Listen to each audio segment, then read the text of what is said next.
আসসালামু আলাইকুম। আমি মোহাম্মদ সাদাত হোসেন সোহেল, অকুপেশন নিয়ে কথা বলি। আজকে আপনাদের সামনে হাজির হয়েছি অকুপেশনের পয়েন্ট নিয়ে। আজকের পয়েন্ট হচ্ছে নাভিচক্র। নাভিচক্র হাতের মাঝখানে,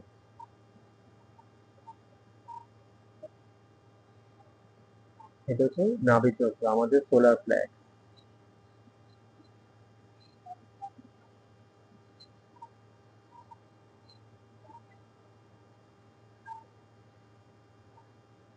আমাদের নাভি কখনো উপরে অথবা নিচে সরে যায়।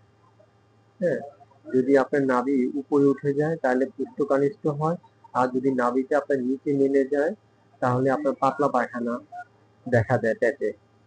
মানুষের অনেক সময় কনস্টিপেশন হয় অথবা পাতলা পায়খানা হয়। নাভিটা আমাদের উপরে উঠে অথবা কখনো নিচে নেমে যায়। আমরা যদি ভারী কিছু উত্তোলন করি অথবা আমাদের পেটে যদি গ্যাস থাকে, অ্যাসিডিটি থাকে, তাহলে নাভিটা সঠিক স্থানে থাকে না, সেই জন্য নাভিটা উপরে উঠানামা করে। তো যাতে নাভিটা সঠিক স্থানে থাকে তাহলে আপনি রোগ মুক্ত। মেয়েদের দেখবেন অনেক সময় তলপেট ব্যথা করে, বুক ব্যথা করে, দীর্ঘদিন নাভিচক্রতে সমস্যা থাকার কারণে এই সমস্যাটা। যাদের এই সমস্যা আছে আপনারা এই সোলার প্লেক্সে আকুপ্রেশার করবেন। এভাবে 50টি চাপ দিবেন। এই পয়েন্টে 50টি চাপ দিবেন 2 মিনিট। এখানে চাপ দিলে দেখবেন যে একটু ব্যথা অনুভব হয়। এই ব্যথা জায়গায় ভালো করে 1 সেকেন্ড চাপ দিয়ে ধরে রাখেন, আবার চাপ দেন, আবার চাপ দেন, এইভাবে 50টি চাপ দিবেন। আবার বাম হাতে আকুপ্রেশার। এভাবে নিয়মিত আকুপ্রেশার করবেন, তাহলে আপনি নাভিজনিত সমস্যা থেকে মুক্তি পাবেন। এখানে 50টি চাপ দিবেন, তাহলে আপনার নাভিটা সঠিক স্থানে আসবে।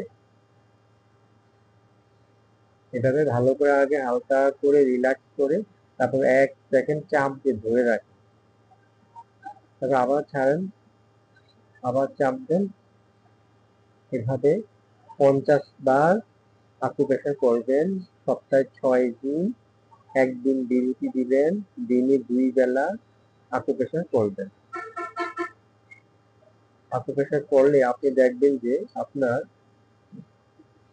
কনস্টিপেশন দূর হয়ে গেছে, পাতলা পায়খানা দূর হয়ে গেছে, আপনি এখন স্বাভাবিক নর্মাল ওয়াশরুম হচ্ছে।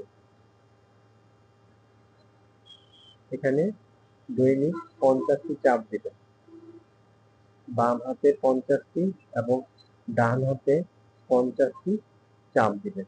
নিয়মিত আকুপ্রেশার করতে হবে। ভিডিওতে দেখানো পয়েন্টে নিয়মিত আকুপ্রেশার করতে হবে। নিয়মিত আকুপ্রেশার করলে আপনি যে কোনো সমস্যা থেকে মুক্তি পাবেন, অ্যাসিডিটি থেকে মুক্তি পাবেন, কনস্টিপেশন থেকে মুক্তি পাবেন, পাতলা পায়খানা থেকে মুক্তি পাবেন। ধন্যবাদ, ভালো থাকবেন। যাদের মাঝে আমার এই ভিডিওটি ভালো লাগছে আপনারা আমাকে লাইক দিবেন, এবং যাদের বুঝতে অসুবিধা হয়েছে আমাকে কমেন্ট করবেন, এবং যাদের সোলার প্লেক্স জনিত সমস্যা আছে তাদের মাঝে আমার এই ভিডিওটি শেয়ার করে দিবেন। ধন্যবাদ, ভালো থাকবেন।